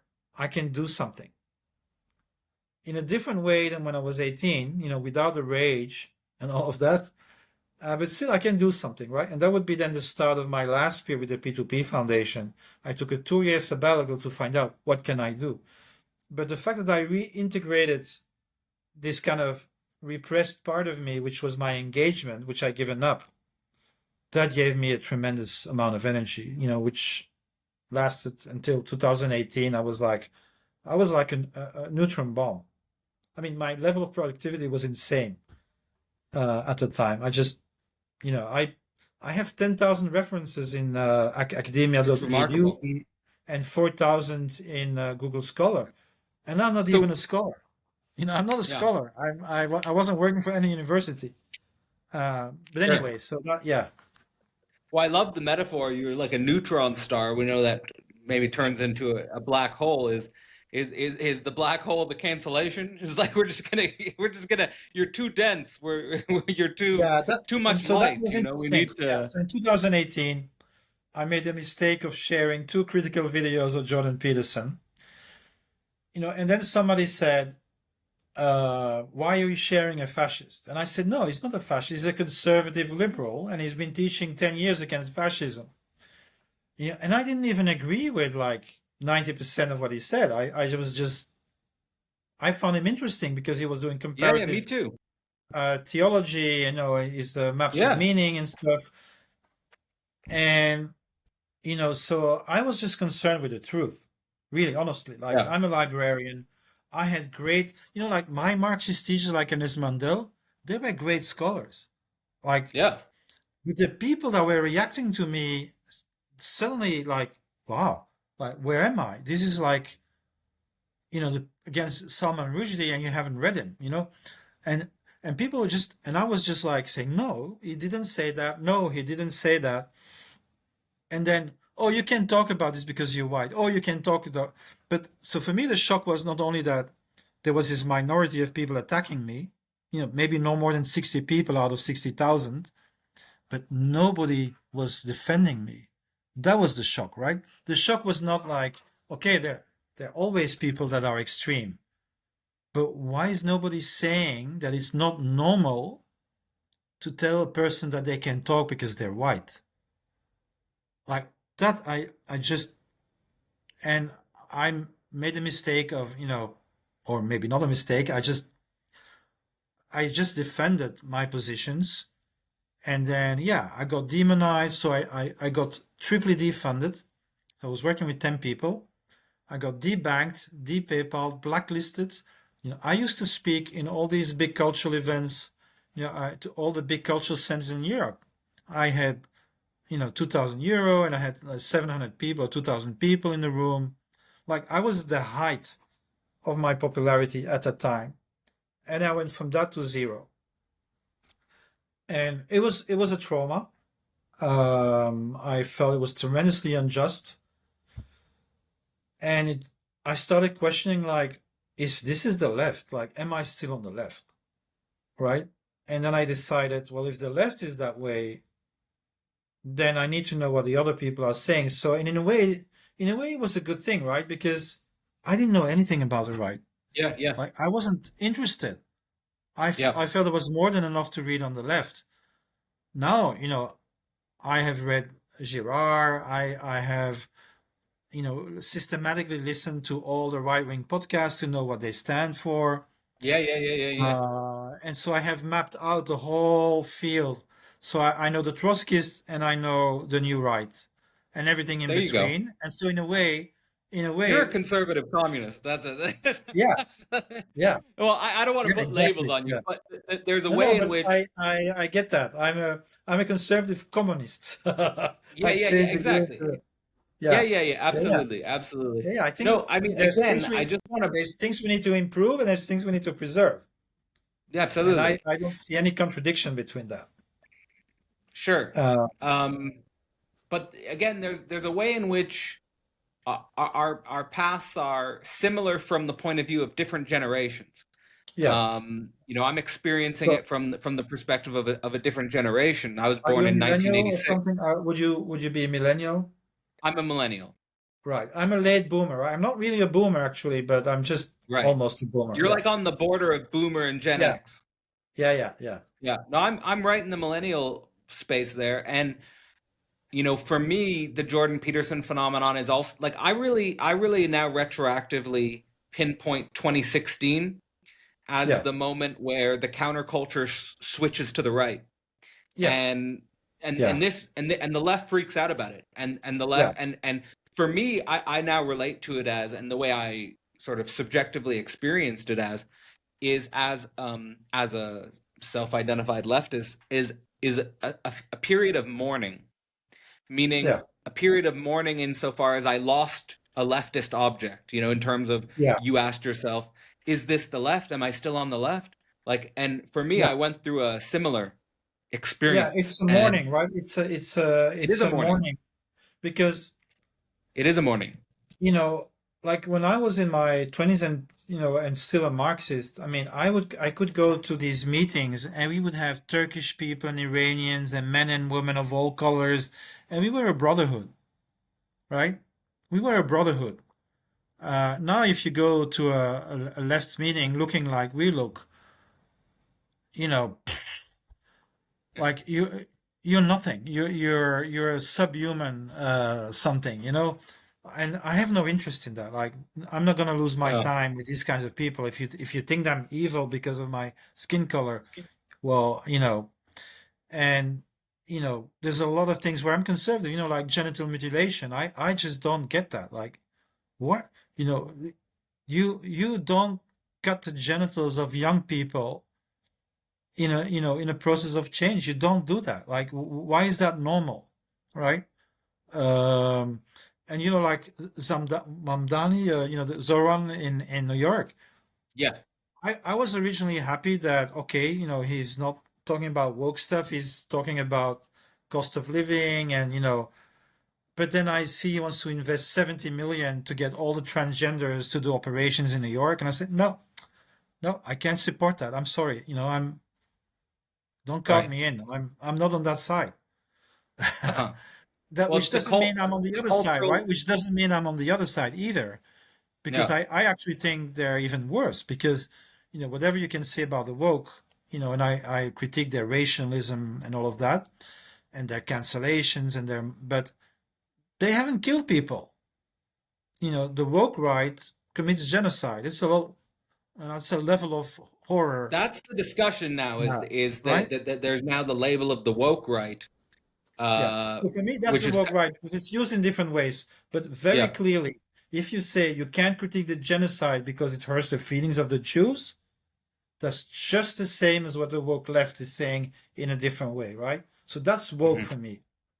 That's woke. And then, so none of them is really for free speech. They're for their own free speech, but not for free speech of the other side. And say they're both hypocritical. They're both No. suppressing. And I was listening to Balaji Well, Srinivasan, you'd which say it's identitarian instead of dialectical, yeah, right? Like it's yeah, identitarian. and you can't create any common ground with that kind of attitude. Like, No, exactly. you can't And create that's again alliances, the point of the coalitions. concepts I've been developing is not for a point of view of identitarian, like it's not I identify as a Christian atheist. It's not about that. Right. It's a dialectical concept. Yeah. It's about conversation between opposites. Yeah. That's great. Yeah. And yeah, I wouldn't even know what my identity is. My identity You and me is both.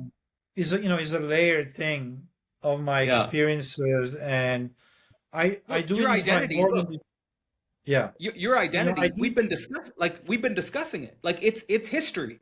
Yeah. It's Yeah. it is like Yeah. in order to get at identity, I think in a real way, we have to be interested and capable of opening to reflecting on each other's histories. Yeah, and that's Right? Like that's what we've what is been our doing, history? right? So my That's what we're identity doing. is actually what I've been talking about. Is Yeah. this interesting life experience has made me what Yeah, I am, which is a complex, layered thing. yeah. And I don't want to be like, oh, you're white. Like, why is this But yeah, interesting? that doesn't tell us anything. It doesn't tell us It anything. doesn't tell us anything. No. Um, yeah, and so that I'm very sad about this. I'm very sad about, and I think it's basically, a whole class that is collapsing. Basically, the PMC class, right? Yeah. It's basic. Balaji had this interesting analysis that I listened to last week. He says, okay, you have the red and the blues, right, in the U.S., the Republicans and the Democrats, and he says the Reds fear China, right? The people who are destroying our jobs. So that's the enemy, China. The blues is the internet, because their strength was being in media, academia, and the internet is destroying all that. So they want to censor the internet, keep it down, repress it, and that thrives because only 4% of the reds of the blues marry the reds. Like it's a physical separation. The liberals are leaving Texas and Florida, and the conservatives are leaving liberal states and going to live there, right? So they are physically separating. And I think this is it's a summary, but I think it's a quite brilliant insight. And let me just mention a thinker. I'm trying to remember his name. But it's basically an interesting distinction between the ruling class and the managerial class, right? So the ruling class is like the 1%. And they rule, but they don't manage. They need managers. So you have a managerial class, and they have ideological factions. And it's the ruling class decides which faction of the managerial class they're going to support. So, for example, after World War II, you need to be a Keynesian, because working class has sacrificed itself for the nation. They come back. Some of them have guns.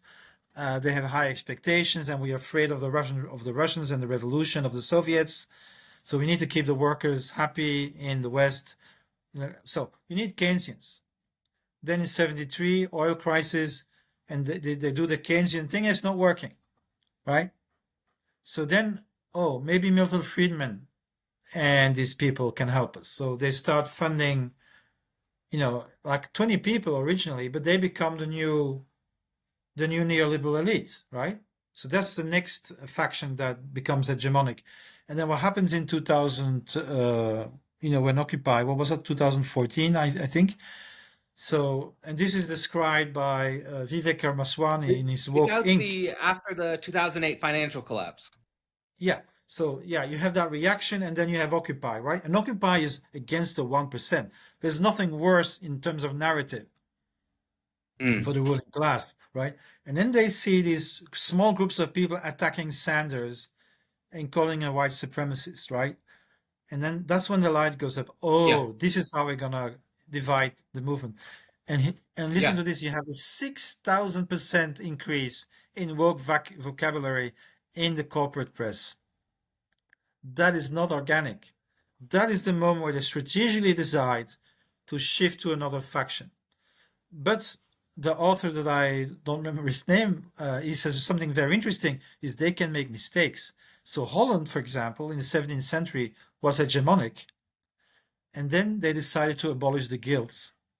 And on that moment, the Dutch workers refused to fight for the Dutch merchants, and they collapsed, right? The hegemony collapsed. So and I think that's what they did. They made a big mistake in supporting the woke managerial faction, and they're paying the price for it.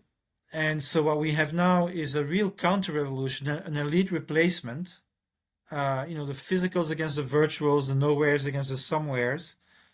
But I don't have much faith in the new ones, because what they're doing is pretty terrible as well. And I think they're just accelerating the disintegration. And that's where we are today, in an accelerated disintegration of the Western model. Right. And I think that's maybe why the philosophy of accelerationism has become so popular. There's many different variations of accelerationism as a philosophy, which we don't need to get into the variations on that. But I think what it does set up is us to come full circle in our conversation about why the Web3 movement is important, why the peer-to-peer is important, Yeah. and why our course on the commons is trying to get at some of the key tensions of our moment, not in a utopian way, but in a constructive way. Yeah. Yeah, absolutely.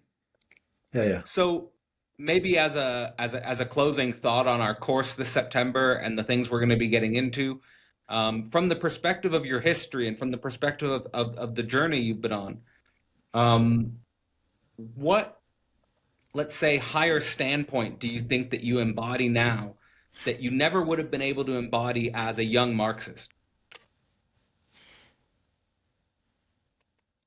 Well, in terms of this integrative capacity, right, is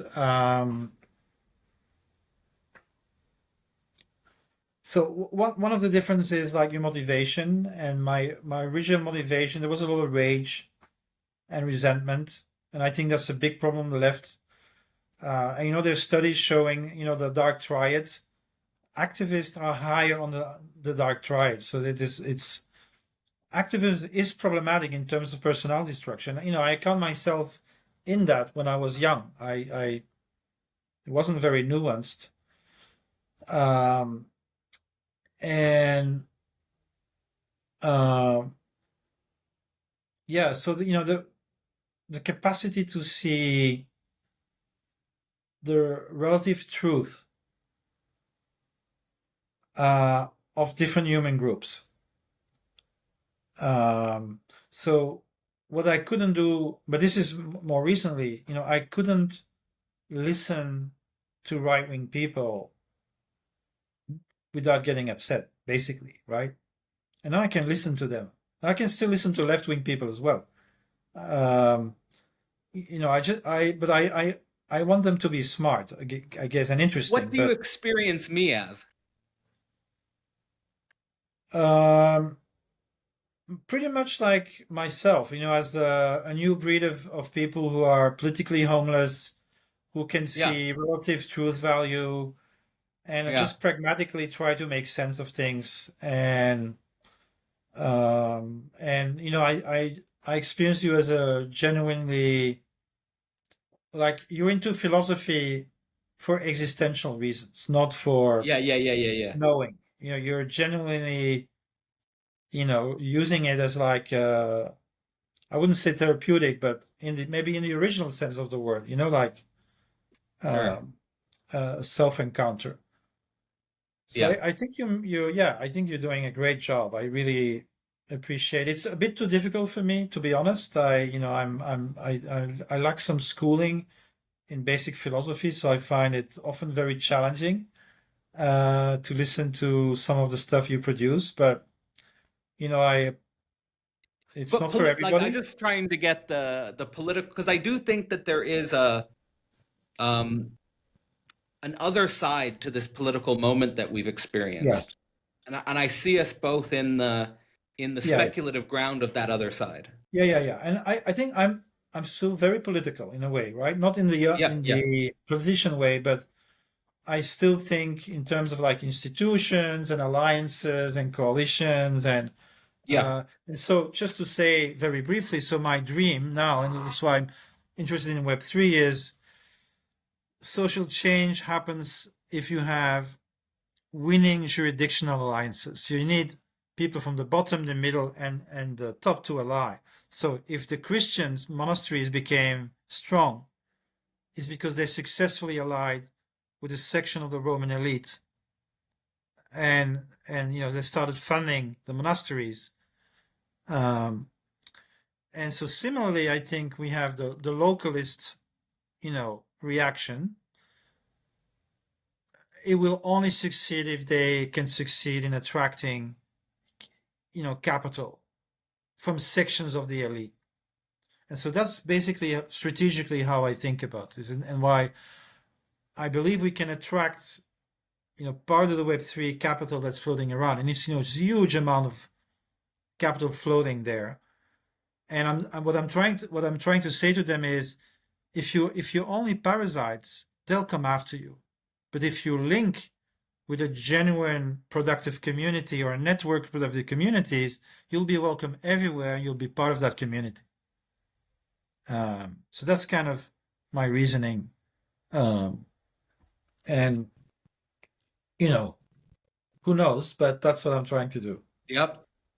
Well, that's going to be part of the challenge. That's going to be part of our studies in September. And it's not only this 4-part series through Philosophy Portal, where we'll be going through, as you already demonstrated and gave us an overview at the start of this conversation, the basic concepts of the macro historians, the pulsation of the commons, peer-to-peer theory approach in the commons, and then speculations on the next system. What can we know? And I think that now that we have your personal background and history, we can have more confidence here in terms of you're not proposing a pure deterministic model of what we can know, but you're proposing a seed model, that there's seed forms that where we can actually see the potential of the next system, but it also depends on our own mediation and our own participation in that becoming of the seed form. Right.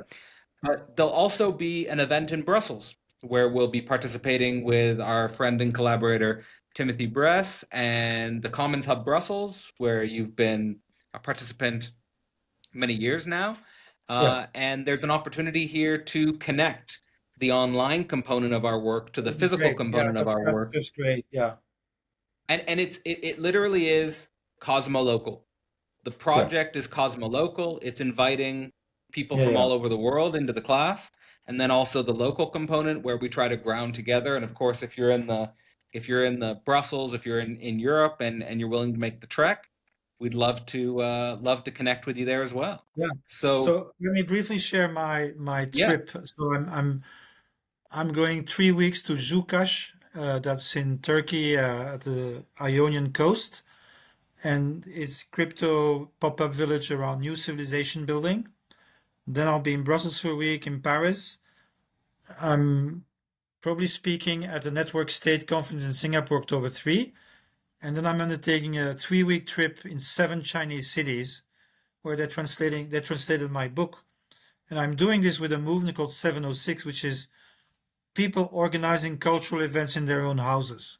So, very peer-to-peer, collaborative projects in China. So I'm looking forward to, I like you. I mean, maybe you are more searching and I'm more like saying, no, I have something to say and I want more people to know about the results of my research. And that's, very motivating. Give me a few decades, Michel. Give me a few decades. I'll get there. Yeah, you're a young thing, I'll get there. I'll get there. I'm on the other side of this thing. I've got a few decades to go. But yeah, this is fantastic. I'm really happy now that we have a sort of a deeper understanding of your personal history and how it practically interfaces with the things that we'll be approaching in September. And I'm pumped for September. So there'll be links in the description to get involved in both the month in the portal this September, as well as the Genesis experience in Brussels towards the end of September. And if you can make it, we'd love to connect. So this has been Michel Bauwens with Cadell Lass. Michel, I'll give you the final word, and thank you so much for your time today. Yeah, no, I think we talked about a lot of things. Just maybe mentioning I live in Chiang Mai, and if you ever come here, anybody who listens to this, let me know. And I'm always interested in good conversations. So actually, this is maybe, a general remark, but I think in times like this, going deep is very important, right? We don't have, people say always action. No. There's more than enough action. We actually need to take a step back and have really profound and deep exchanges with each other. And out of that will come, something creative. We need to make time for this to step back and not act, actually. Well, the very foundation of Philosophy Portal was in a provocation by Zizek, where he says, we need to invert the 11th thesis of Marx on Feuerbach, which says, philosophers have hitherto only interpreted the world, the point is to change it, where Zizek says, today we need to think, don't act. Yeah. So this is fundamentally, we're completely aligned here. So I hope for those of you listening, you join us this September for what will be, I promise, a lot of thinking. This September in the portal, we host Michel Bauwens, theorist and founder of peer-to-peer theory, for a month dedicated to the commons and peer-to-peer civilizational transition. To learn more or to get involved, visit philosophyportal.online.